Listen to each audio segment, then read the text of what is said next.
Hey, there we go. I gotta check everything. Can you guys hear me? Curly, Billy, can you guys hear me? Just write yes or no in the comments.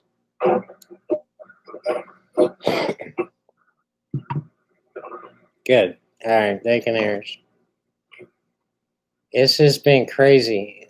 Hey, Mark was supposed to be here, and I was supposed to be on this side, and he was supposed to be on that side, and two different streams coming in. But you can't just do that on YouTube, so you have to download an app, and then you have to connect your camera to, what is it, Google Meet, and then in between Google Meet and YouTube, you have to use this program. It's just a total pain in the butt. And we got everything, but there was this real long delay, so we don't really know what we're doing. We worked on it for 3 days trying to figure this out, and it was just a nightmare. But we're working on it, and we'll figure it out if we stream again. Might do this every Sunday. What do you think, Mark? No? I don't know. Yeah. He's laughing. He's like, yeah, right.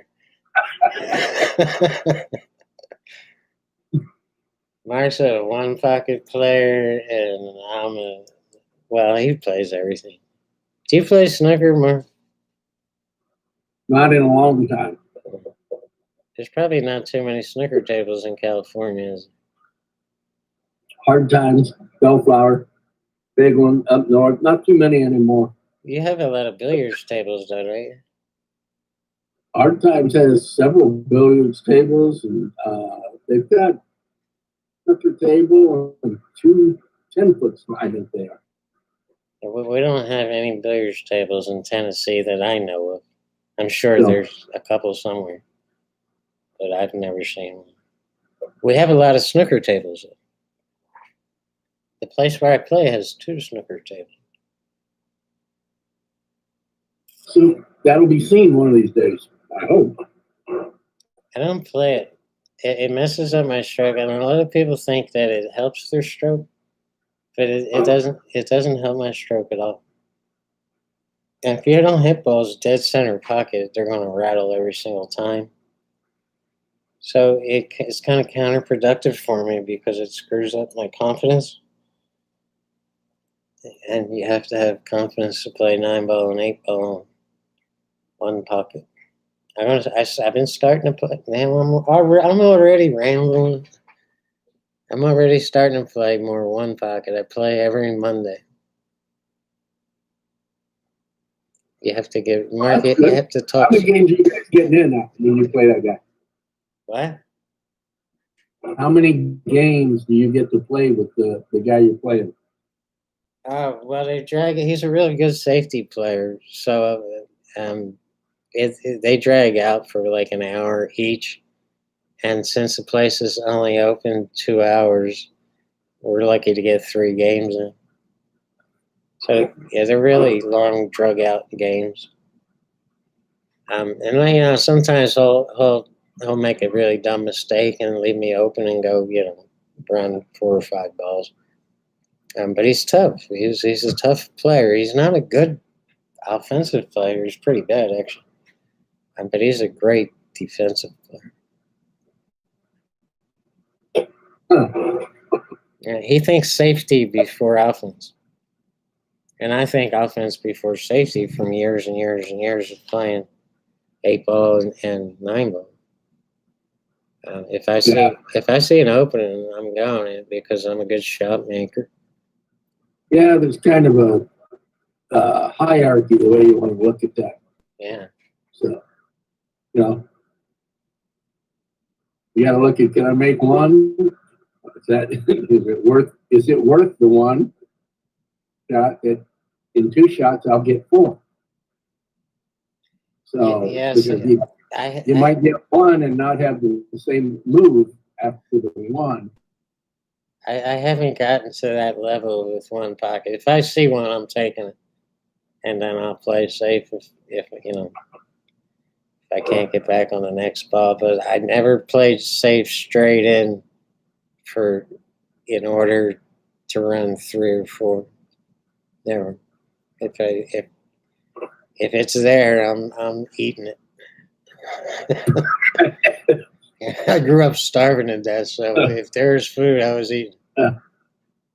There's 6 folks here. 2 likes. Mark Hillyer is co-hosting, running the audio, running the chat room. So far, there's no spammers. Everyone's behaving themselves. Yeah, it's Sunday night. Where are you guys at? Bill, Curly, where you guys live? See what kind of action they have in those places. I'm in Tennessee. Mark's in California. Southern California. Is Hard Times still open, Mark? Nothing is open in California. Well, I mean, would they be open if not for COVID? As far as I know. And the other Hard Times in Sacramento, I don't think they're open, but I do know that there's match planned coming up. I think it's next month. That's Oscar Dominguez's place up in Sacramento. Oscar. He's a good guy. Very good player. Yeah, I've seen it advertised a couple of times on Facebook, you know, in the Fool's Not Dead or one of the other Facebook, they're advertising that match. It's coming up. Yeah. Curly's in Arizona and headed to Las Vegas. And Gunnett is in Las Vegas too. He should be popping in here soon. So what are you going to Vegas for, Curly?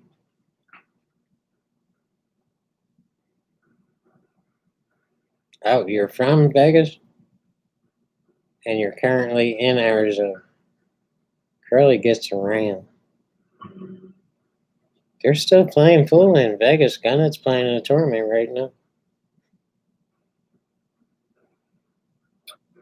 Yeah, no idea what that is. Whatever it is, not being. Yeah, I looked for it too. I wanted to see how he was doing, and I couldn't find it anywhere. Sticks and Bricks are in Virginia.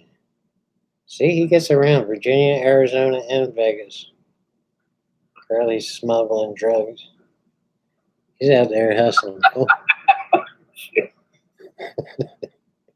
Curly has his own table. He makes YouTube videos. Pretty good. I think most of them are on 8-ball. He's a good player. Mark, what's the best way to get good at one pocket? Just gonna have to play because and play people that are good because of the moves, the different type of shots, the different moves that are done. There's a couple of really good books out. One of them is outrageously expensive. I bought it.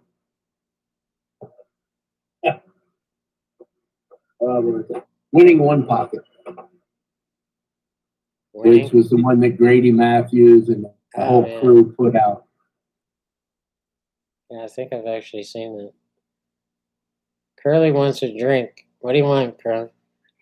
I used to have a whole big bar set up, completely stocked, and it has all lights behind it and stuff.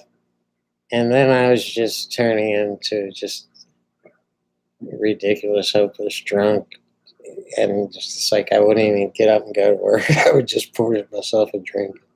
So I had to. Do you remember when the whole bar was up here?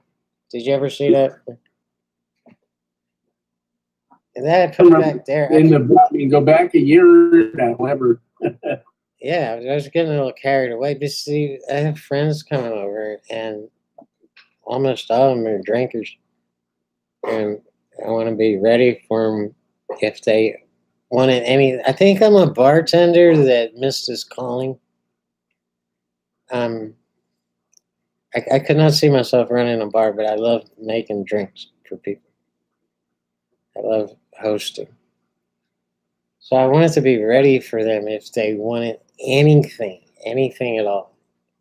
Even the craziest little girly drinks, I wanted to be ready. So, Girly drink. and now the only thing I drink anymore is the gin, right there in the middle, New Amsterdam gin. That's pretty much it, and beer. Bill, no, we can't hear you. We can read your text. That's all we can do. It's only me and Mark on the audio. I wish you could. We can get you set up in a meeting, to where you and Mark could co-host, so everybody could hear you and stuff. But we can't figure out how to connect it with YouTube. But that would be cool. Curly could be a co-host. We could have 3 co-hosts. Oh, and that other software we're looking at, that was Bill.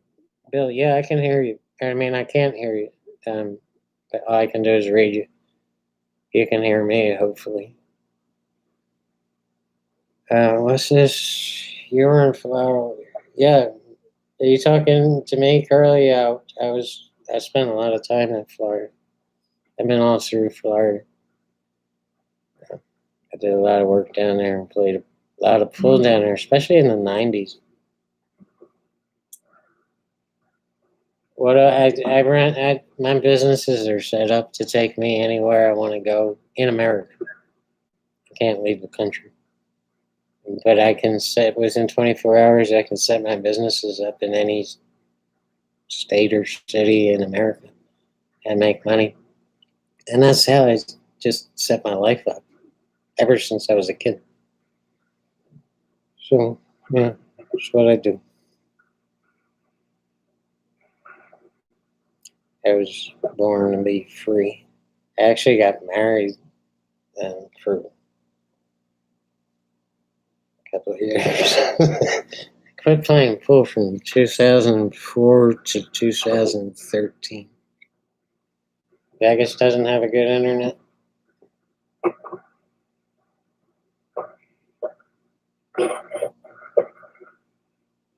What do I do? I play a lot of pool. I take a lot of girls back to the motel room. What I do on the road. I work in the day and play pool at night. I haven't done that in a while. Years. But I had a lot of fun doing that way back.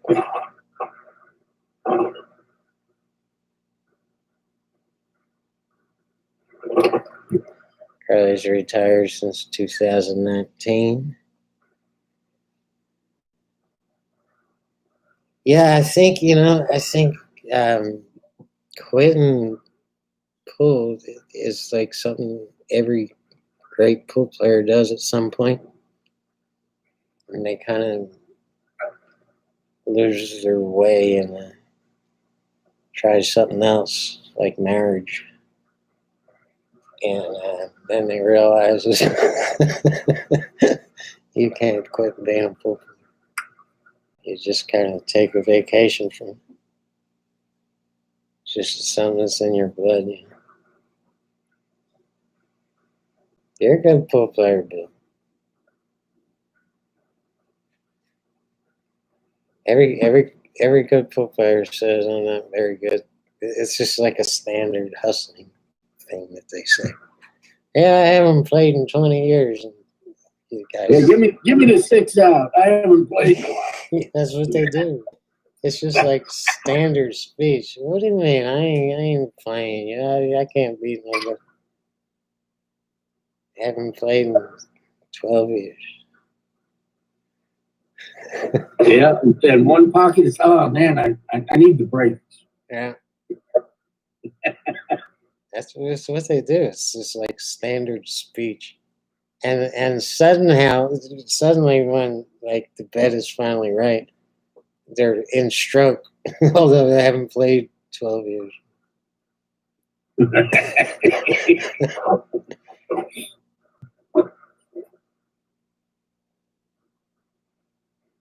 Fourth place ain't bad.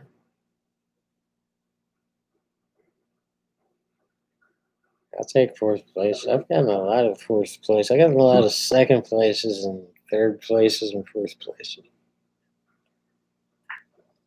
A couple of one places.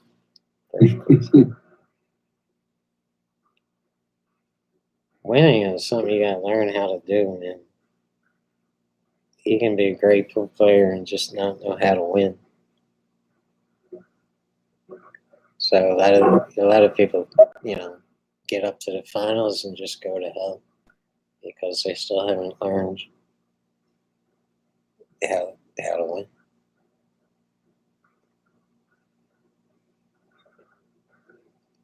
Now, apart from short stint UK, took a 35-year break. That's a long, long break.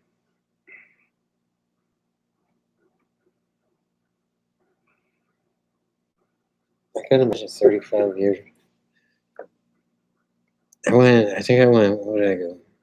8, 9 years? 2004, 2000, yeah, it's probably 9 years. And there wasn't a single day that I didn't think about pool. I used to lay in bed doing this, keeping my stroke straight for 9 years. Is this wrong? Well, when my wife would ask me, what the hell are you doing? I'd be laying on my stomach doing it. But no, Mark, you got a dirty mind.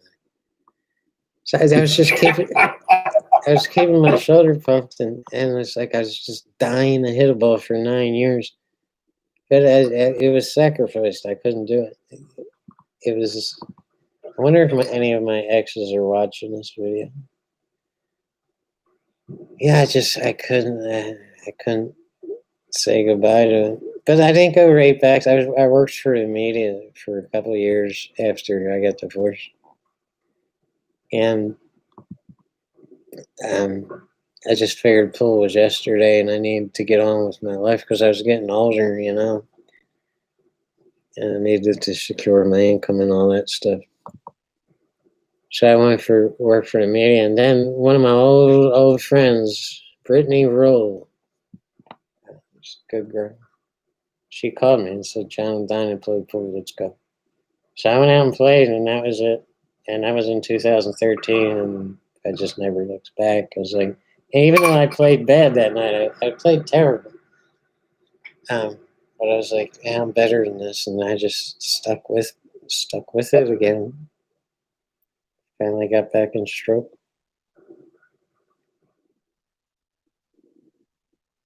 Yeah, that's kind of what I was saying about snooker. It doesn't help me. And you would think it was because you have a smaller target where you just can't afford to hit the side of that pocket. I can play snooker, but I don't know. I just don't like it. I'm starting to like one pocket, and I always said I would never like one pocket. But now I'm old enough to play one pocket finally. And yeah. And I'm starting to dig it. But I think it's because my opponent really, really challenges me, man. I mean, he wants to beat me so, so bad. I mean, it's just like his life's goal to beat me just one game of one pocket. So he tries his best, and a couple times it came close to getting. I could play snooker every day. I have two. They're 10-foot tables, not 12-foot tables. 12-foot tables are hard to find,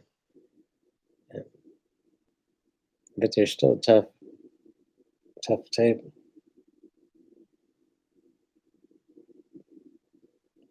Yeah, it's rounded. If you touch the side of that pocket, it's going to bounce out on you. And I'm just not used to it. I'm used to cheating pockets to gain position. And you just can't do that in snooker. You have to gain the right position because you can't cheat the pocket. You will, Bill, when you get older. Everybody eventually takes up one pocket. But Bill's no kid neither. He's been around the block. Yeah, I wish I had a 12-footer. I think I'd like snooker better if it was actually regulation 12-foot table. I didn't know they had those up in New England.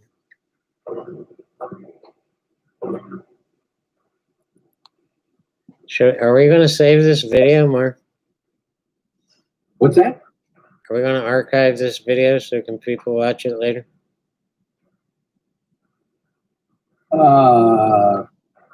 We can, or we don't have to. Whatever works for you. Doesn't matter. I don't know. Doesn't matter. We got to. We're learning, so I guess that's the way to look at it. Okay, well. And make feedback too. Mm-hmm. It's being recorded anyway, right? Yeah, you just don't have to archive it or save it. You can do whatever you want with it. You can toss it in the trash, or you can archive it private, or you can archive it public.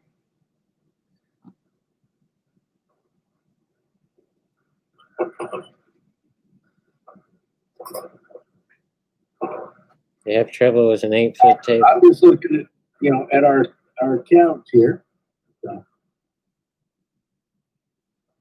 Don't let me miss any of these comments. I have a habit of speed reading and skipping through stuff because of my stuff right on the internet. And sometimes. Well, Bill's going to have your undivided attention for asking the pool questions here. Okay. At the moment. So. Bill's going to have our undivided attention. Is he going to ask a question? You guys can ask me anything. Pool, not pool. Right. We've got nothing to hide. Yeah. Well, I see there what Bill's talking about your bridge. So. Oh, yeah, I have a long bridge. Yeah, but there's two schools to that, and that the longer bridge gives you a better sight picture. Yeah. It's control, but in general, your back arm should be going straight back and straight forward. Doesn't mean your stroke gets longer. That's correct. Better sight picture. So, you only really need to shorten up on real delicate type shots. Yeah, or maybe a draw shot, just to give you more follow through on the draw. It's just, well, draw shot that I noticed it might not be as much with a low deflection shaft. You let out too much shaft on the draw shot down into the table. And if you take a slightly shorter bridge, it drives that shaft right through the bottom of the ball, and you get very nice draw for no work. Right. So if you're like drawing 2 or 3 rails, a shorter bridge can really help you out. I don't know. Yeah, I copied every single thing about Buddy Hall's game except his bridge. I just didn't copy his bridge. I think I tried to when I was young, but it just didn't work for me. I need to see more of the shaft, especially on longer shots. It's almost like I'm analyzing my game while I'm playing it, to where I can tell with a longer bridge if there's any kind of flaw in the straightness of my stroke. But that's just me. I mean, there's great players that have short bridges.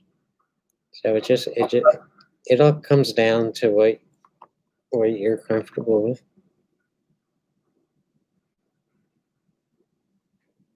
Who was that guy we were watching last night? The old hustler. I forget his name. Mark. What? I'm not sure what you're talking about. You remember? I linked it to a video of. There's a Southern hustler. I forget his name. Oh, Tony. Tony Watson. Yeah. Yeah. He's got an odd bridge. I was looking at his bridge last night. It's like, why is his bridge like that? So I mean, people just have different quirks and flaws and stuff, or just stuff that they're comfortable with and stuff that they're not comfortable with. A lot of us, when we started playing pool, we didn't have some person teaching us how to do it, so we just kind of took what we had and just kind of made it comfortable.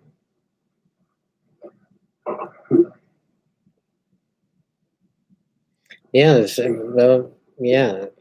I hear that complaint a lot currently. A lot of people just aren't comfortable with it.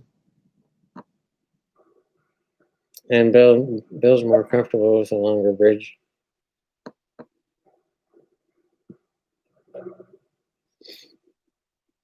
And I think my accuracy is better with a long bridge. But that's just me, and that might not be you. We all play a little bit different. I think it'll depend on the stroke, especially if when you get back, if you try to take a longer stroke than your norm, then you're gonna, it'll start to move your elbow, move your shoulder, move things offline a little bit. Yeah. Back down on the same line, and that doesn't work so well. I remember that was one of the things Alex Pegulayan told me. He was talking about, he's a small guy, and so you've got a long bridge to reach something with a short, controlled stroke. Yeah, Alex has a long bridge. But I think you actually mentioned at some point that he doesn't have a long stroke. It's just his bridge that's exactly. Who's your guy's favorite player? That's always a good question.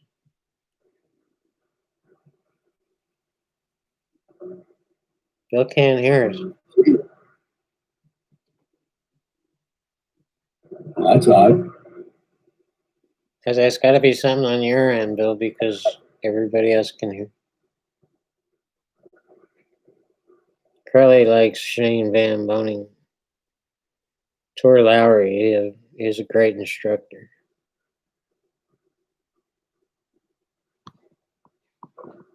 Very popular YouTuber. I don't think I would want that many subscribers. I think I'd be overwhelmed by it. I like my small family of pool players. I do it because I can give people like personal attention. Or maybe that's just my excuse. I've been doing this for a long, long time, man, and I still like it. I had to take a break for a while. Patreon. I actually have a Patreon account, but I never use it. I was using it for something else totally different.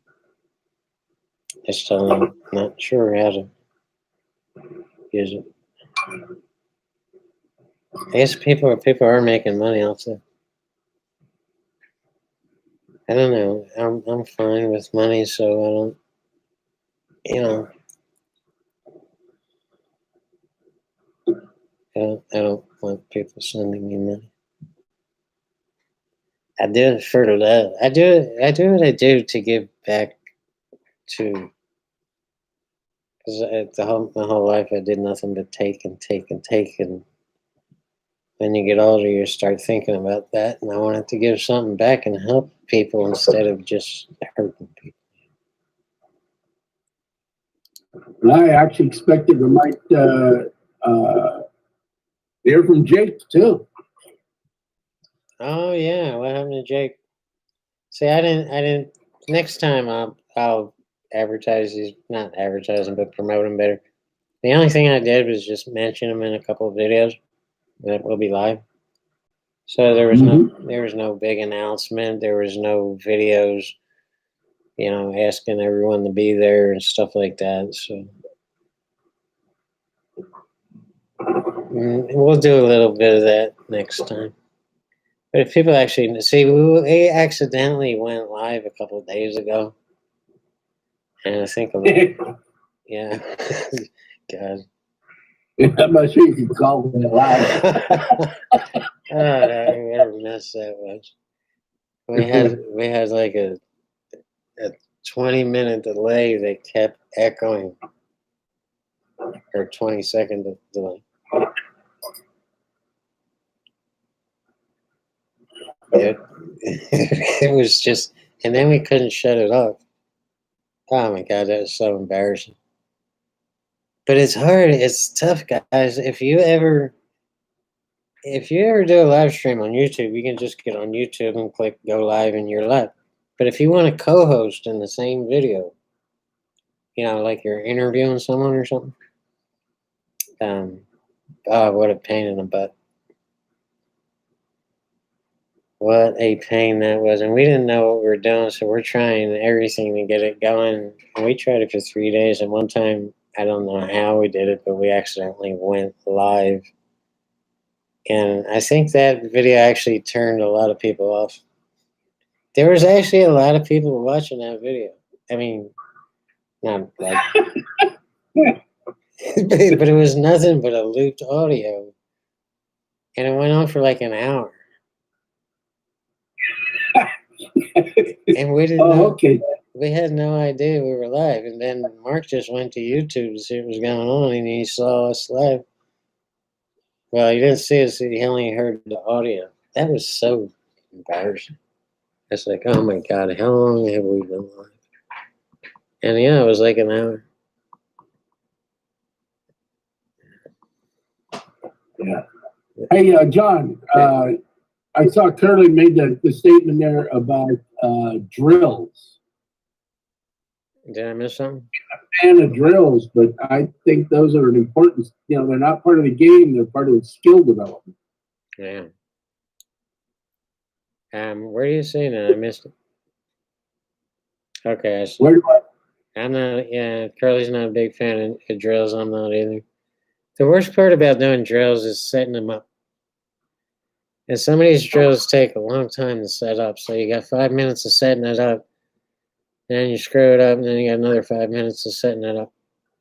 And it was just really counterproductive, especially if you're paying for time. If you're out in a pool room and you're paying $10 an hour to play, you don't want to spend all your time setting up drills. And I just never. I think my whole life I've been trying to invent an entertaining drill that's easy to set up. And the lazy boy drill is as close as I came up to it, and that's a vital shot. That I don't know, what would you call that shot, Mark? You know what I'm talking about? you're talking about the corner to corner straight in shot? Yeah, it's just a straight in shot. It's sitting in the pocket, but getting shape on the next ball is back on the same rail that you shot from. That's a vital shot. It comes up all the time, and it's not easy to do. It looks easy, but it's not. So that drill will help you a lot. Well, every drill is going to help you a lot. It's just a drag setting them up. To me. Well, they are. I think you have to, you have to do more skill drills, or you can just have a pile of balls sitting there and go, I'm working on draw. Yeah. And you sit there and you draw the ball, I'm working on follow. So you hit a rack of balls, the same shot over again to try to learn the skill. Yeah. I don't think you have to, you need to continue to do that, but you don't, you don't have to do it for your whole practice session. You allot so much time for each drill. You got more than one thing to practice. Well, I don't put this on video, but when I dog a shot playing 9-ball, I'll set that shot up over and over and over again and it doesn't have to be missing it. It can be just getting bad shape on the next ball. I probably should maybe I might start putting that in my YouTube videos. When I miss a shot, the camera gets cut off, and I'll set that shot up over and over and over again and correct whatever I did wrong. And another thing I do before every time I even start playing pool, I set up long straight in shots from corner to corner. Because Yeah. nothing's more important than your stroke. If you don't have a straight stroke, nothing else is going to help your game. For what that's worth. It's also Well, it's like, go ahead. I was going to say, like we were talking too, is you got to know, you got to be able to get out of drill mode and go to play mode. Yeah. I'm still trying to work on things while I'm playing, so I'm not focused on playing. Yeah. I managed to turn off my brain and just play. Big difference in my game. Yeah. I think the biggest mistake in pool for good players who just can't get over the hump is just they don't realize that their stroke is not straight and they're moving just a little bit. So if your shoulder's locked up and you're down on the shot, all the movement should be gone. A lot of people can't tell they're moving. I can tell by looking at them that the reason their stroke was off is because their body moved a little bit when they were shooting the ball. So just training your arm to move without any movement at all from your body is probably one of the most difficult things in pool. But I mean, if your body's moving, you can't have a straight stroke. You're just not because your arm is part of your body. It took me years and years and years to figure that out. Yeah, I would agree there. You cannot have the body itself from moving. It will move the point that you're pivoting from. Let's put it that way, the point your arm's pivoting from. Mm-hmm. Over half an inch, and now the butt of the cue is no longer on line. Right. You might think it is, and you might not know your body mode, and you might think your stroke was straight, and it probably was until your body moves, and that threw your stroke. Right. It's not actually necessarily that the stroke is the problem, but you've got the body right up line. Yeah, that's what I was trying to say. So they don't even know what's wrong, so how can they fix it? You know what I mean? They might think their body was still, but it wasn't because, their body's in the wrong position. So when their arm moves, their body is also moving, but they don't even know it. You can't really feel that happening to you.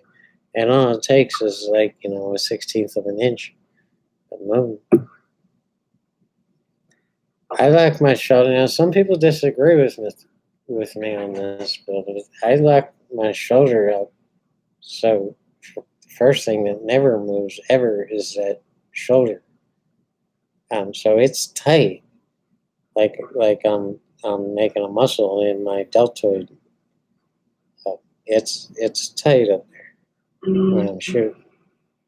Now a lot of people keep. You can't put the elbow. A lot of people keep loose shoulders, like Efren and a lot of the Filipinos. But so people think you have to shoot that way and your shoulders all over the place. But if you watch those guys real careful in slow motion, including Bustamante, who's got the loosest shoulder in the world, right at the last split second, he's tightening that shoulder up for a straight stroke. So it's all over the place like this. And then right when he's about to shoot it, he locks it up and pulls the trigger.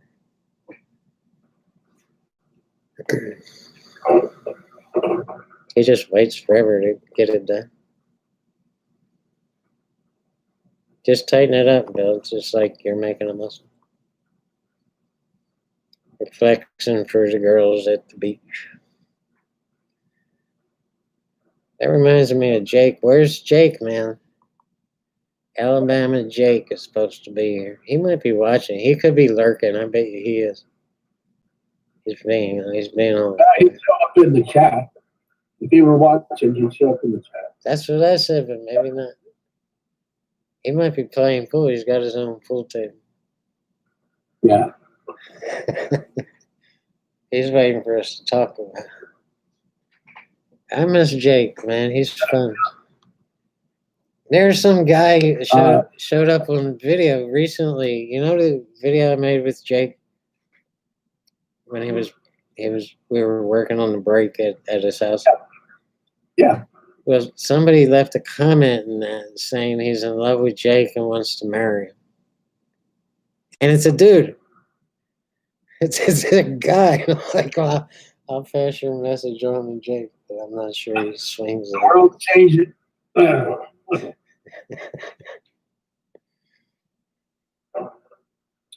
Hey, look at Curly's comment though about the elbow drop. Has a natural elbow drop. If you don't drop your elbow, you have to be accustomed to seeing the Q-tip dive. Two schools of thought: do you leave the cue never come off its angle, or does the cue have an S shape to it? Right. Mm. If you're going to lock up the angle, the handle's going to go up and down. Oh, no, I'm sorry. If you're going to lock up your shoulder, the angle or the cue are going to go up and down. If you want to keep your hand perfectly in line, then you have to let the elbow go up and down a little bit. Yeah. Right? Yeah, it's kind of, yeah. It's got that pendulum motion. And my elbow is a lot further up in the air than most people. So, I mean, it can't go straight. I mean, it can't go. Right, but your hand is going to come up into your chest. You're not going to drop it and keep your line all the way. Right. And that's, so if he's dropping the elbow, he's probably trying to keep the cue on the same line all the way. He's trying to keep it horizontally, like that. Whose audio? Let's find out. Yeah, Bill, that'll help you. Keeping your fare on the table will help you keep a straight stroke. One of the worst things that can happen to your stroke is for your stick to come up in the air. So yeah, you just have to move it out of the way if you're drawing back or something. But it's creating good habits, and if you do it every single shot, it's forced to focus on the straightness of your stroke instead of your cue doing all kinds of crazy stuff. Yeah, I love my Lincoln Town Car. I love working on the Town Car. It's a classic car. There's nothing in the world that rides better than a Lincoln Town Car. And I've neglected that for years because I never drove it, and I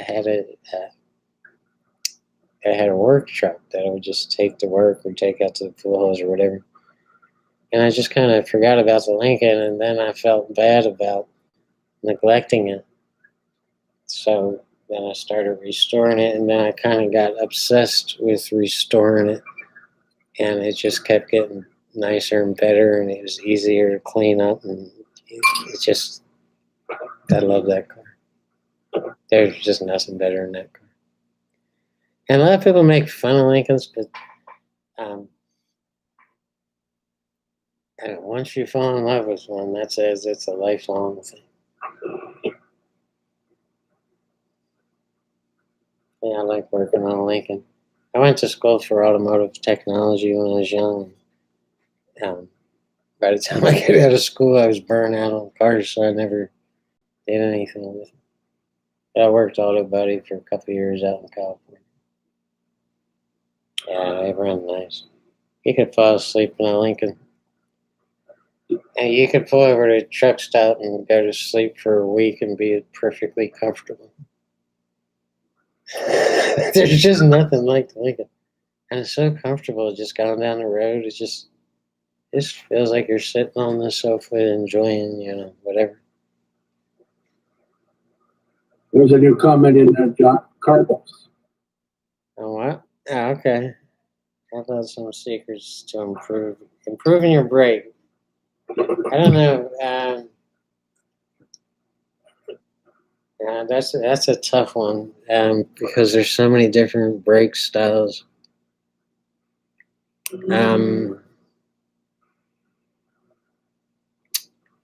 I'm not sure this is the correct thing to do, but if you're breaking hard, it's you're not really focusing on power. You're focusing on the speed of the cue, and a lot of people misunderstand that issue. So if you're breaking super hard like Shane Van Boney and Tembo, the big trick to that is your cue speed. It's like throwing a fastball. It's about the speed of your arm. So it's about the speed of the cue. Stay down and keep the ferrule, just like it was just mentioned, to keep your ferrule on the table and follow through straight and as far as you can. And I'm not sure whether to say this because people disagree with me, but I keep my hand loose until I'm following through on it, and then I snap it and then I tighten it real quick. It's hard to gain accuracy like that, but you'll get a faster cue. And again, it's not about hitting them as hard as you can. It's about the speed of your cue. So if you can throw a fastball, you can break hard. It's just a matter of getting it accurate. The other thing I've seen people do, John, that I think is, at least I learned for me, this may not be for everybody. People hold the cue too far back. They think that having their arm back. That's absolutely true, yeah. But you actually have a faster motion going from 90 degrees only up to your chest, made to, those muscles are made to go that way. Mm-hmm. Actually get more cue speed, holding the cue normally, and then just front of it, and then just close the arm down. I jack up a little bit on the break too. Right. Because the cue just seems more not more balanced. It just seems more lighter, which means I can get more speed on the cue. But I mean, I'll have practice of doing it right. But don't forget to follow through and keep your ferrule down on the table. And then you can just start out soft and get harder and harder and harder. He didn't actually specify a game. I wouldn't break that way for one ball. Oh, yeah, don't do that. Yeah, don't break hard in one ball. It's just for 9-ball, 8-ball, and banks. Every other game except one. And probably snooker too. And straight pull too. He knows what I'm talking about. Yeah, Carly, controlling the break is the absolutely most vital thing, and you want to park the cue ball in the center of the table, whether you're cutting breaker or not. The cue ball goes in the center and the one ball. Well, there's breaks now that make the one ball on the side, but I don't like doing that because you never know where the two ball's going. You can control the one ball off the break and put it in your corner pocket, but you can't control the two ball at all. So being you can control the one ball and the cue ball, you can park the cue ball in the center and the one ball by the corner pocket and make a wing ball so you can continue shooting. And putting all that together is a lot easier said than done. But yeah, accuracy is more important than how hard you hit them. But there's a place for hitting them hard too, especially in tempo. So hitting them hard and accurate is probably the hardest thing in 9-ball. You're cutting out or something, Mark. I'm sorry? What is it? That is your, what the hell is it called? The break, Advanced 9-ball, a year ago. Oh. I just cut the link to it and put it in here. The link is probably good. It just doesn't show your picture of the thumbnail. I thought it would pop the thumbnail in there, Okay. like in some other programs. Cool. Am I missing any comments? My eyes are not very good. I got my YouTube page on dark. We're talking about here, Carlos asking about the hitting the one ball full versus a cut break. Oh, Basically. well, there's a place for both of those, depending on how the table's acting, what the rules are in the tournament, and everything else.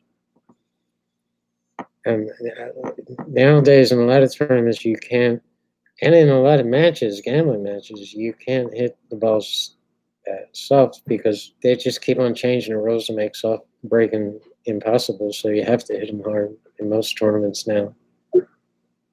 So I've been using the cut break a lot, where I'm coming off the one ball, going to the rail, and bouncing into the center table to allow the rest of the rack to pass back up table, or however many balls are going to do that. And if you cut it to the side, the cue ball gets out of the way for everything else to settle down, and then comes back into center table. And doing that while also controlling the one ball, it's an art, man. It takes a lot of practice to do. People don't practice their break enough. They should, but they don't. It's like doing a drill where, you break and then you got to rack and break and rack and rack. Nobody wants to do that. Yeah, it's a thing to do with a buddy. Take a half hour and each practice breaking, one's racking and one's whacking. I used to pay some kid in a place that I used to play a long time ago, $10 an hour to do nothing but rack the balls over and over and over. And he loved it. And sometimes we went 2 or 3 hours doing that, so he made himself a little bit of money. And he's just like 10 years old, so he was happy. But it was well worth that price. Right, optimize your time. Yeah. What do you mean you can dirty rack 9 ball, splitting 2 and 3? You don't have to explain that, girl. Phil's been breaking with a 25-ounce cue. That's a heavy cue. Yeah, again, it's not about power. It's about the speed of the cue. If you're breaking hard, and it's about as accurate as you can get. And I don't think, but you could be different. Everybody's a little bit different. I couldn't imagine trying to be accurate with a 25-ounce cue. And I know I can't be fast. I can't break the way I want to. I use a lighter 17-ounce cue to break. Although lately I've been trying to break with that Q-Tech, and that's 21 ounces. But then I actually switched back to my break cue, which is 17. So I'm probably going to sell the Q-Tech. Anybody want to buy a Q-Tech? No, I'll probably keep it. The girls love that cue for some reason. I took the weight out of my break cue, and I couldn't hit the cue ball accurately. Really? I had to put the bolt back in, and all of a sudden I hit the cue ball solid. Huh. Maybe not as fast. It's not real heavy. It's only like a 19-ounce break cue. Uh-huh. But when I lightened up to 17, I couldn't hit the damn cue ball square. Were you breaking hard? What's that? Were you breaking 9 ball or 1 ball? That's 9 ball. Really? See, I'm more accurate. I'm more accurate, and I can get way more speed off the cue ball with a lighter cue. But that's just me. Everybody's different, man. Right. Well, yeah, and I'm better off from speed and not having the wind up like you do and moving the body forward. I'm more of the Bruce Lee-ish. Yeah, I come up and go for it. There's another secret. Somebody was asking who was asking for break secrets, and I kind of look at it on that break, the timing of that, almost like underhand softball pitch or bowling. You get your hip moving, and then everything comes with it. As you make that little move forward, and then you stop, and everything keeps going. It's a timing kind of thing. Yeah, it's definitely a timing thing. My body actually, and this is the only shot where my body moves up and forward. So it's actually like that instead of, and I right before I hit him, like a split hair of a second, and I come forward and come up. Like that. Watch Shane Van Boning in slow motion breaking, and he does the same thing. Yeah, the 19-ounce break cue is a good break cue. I made it on a 21. It's not really working for me. I was breaking with a Hubler, an old Hubler, but I didn't want to use it anymore because they started becoming really valuable because the guy that made them died.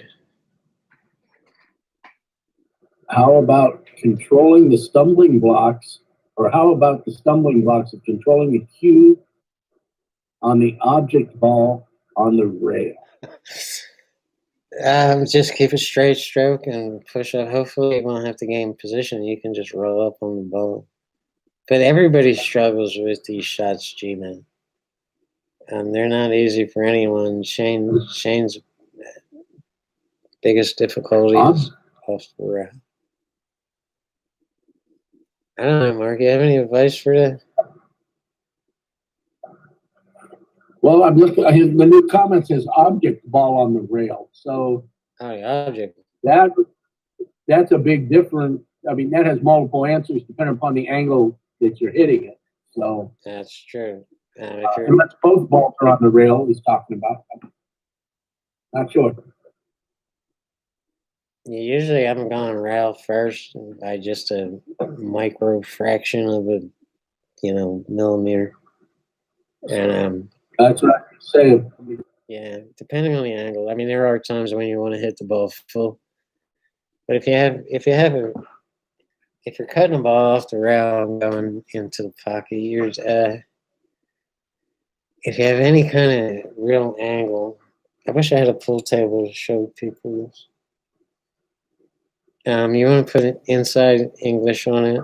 So if you're shooting a left-hand shot off the rail into the pocket, you want to put left on it because when you're bouncing off that rail, you're spinning the cue ball into the object ball.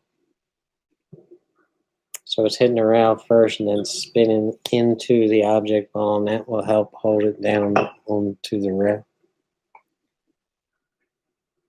Carlo Biata hits the cue ball slightly down center on the break.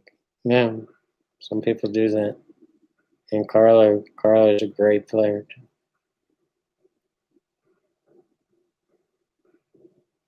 What's a K3 adjustable weight? Oh, you can go down to 18 pounds. 18 ounces. Welcome, J-Man. We're almost done.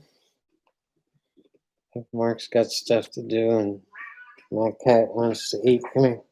My cat's name is Six Pack. You guys want to see my cat? Come. Come on. Come on.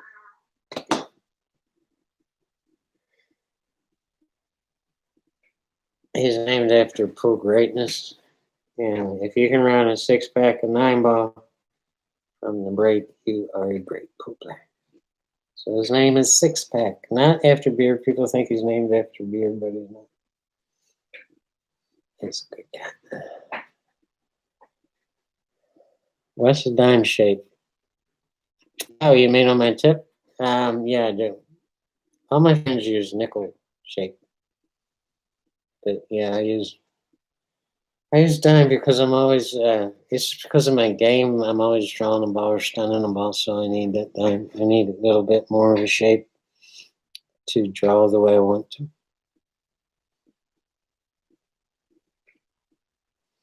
Mm-hmm. Mark, you use a dime too? Yes, I do.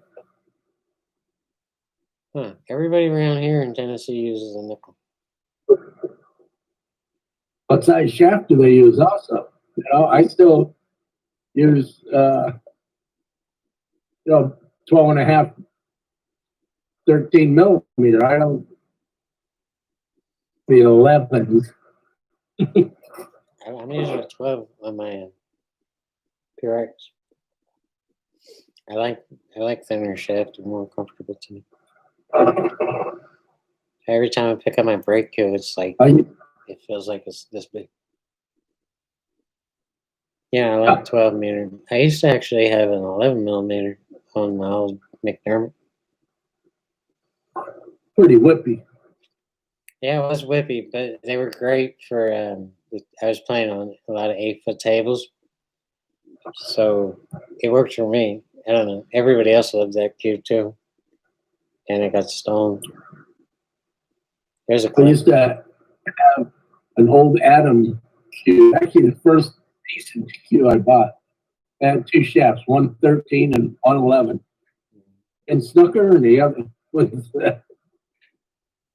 playing pool. I like them.